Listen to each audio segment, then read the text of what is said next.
Okay po mga kaibigan, good morning po sa inyong lahat. Dalawang Iglesia ni Cristo ang nag-comment sa akin na gusto ko pong basahin sa inyo mga kaibigan at mga kababayan. Sabi po ni Camilo,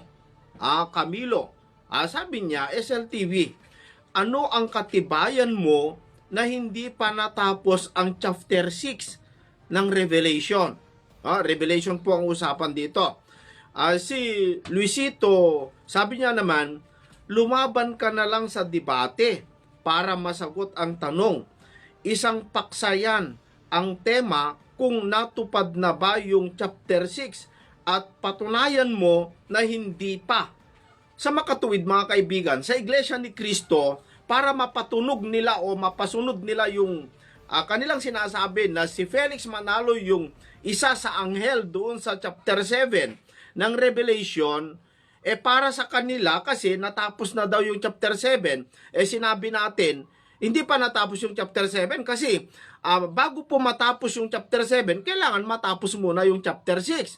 Dahil may sinabi doon sa chapter 7 verse 1 na pagkatapos ang mga bagay na ito ay nakita ko, sabi ni Juan. Kaya sinabi ko na hindi pa natapos yung chapter 7 dahil hindi pa natapos naman yung chapter 6. Ngayon, may sumagot sa akin na dalawang Iglesia ni Cristo na pinapatunog nila sa kanilang paniniwala at pananampalataya, tapos na ang chapter 6 ng Revelation. Ngayon, sa inyong mga nanonood dito sa ating programa, mga kaibigan, payag ba kayo na yung chapter 6 ng Revelation ay naganap na, tapos na? O ngayon, itong masasabi ko sa inyo, mga kaibigan na Iglesia ni Cristo, basahin nyo nga yung chapter 6 ng Revelation. Baka hindi nyo pa nabasa kaibigan na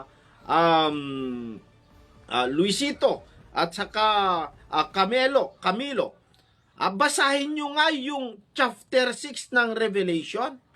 Tapos, tanungin nyo sa sarili po ninyo, natapos na ba ito?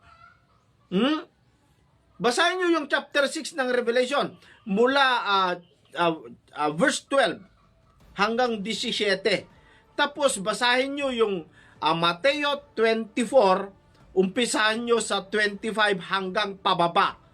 Tignan po ninyo kung may pinagkaiba. Para sabihin po ninyo sa akin, tapos na ang chapter 6.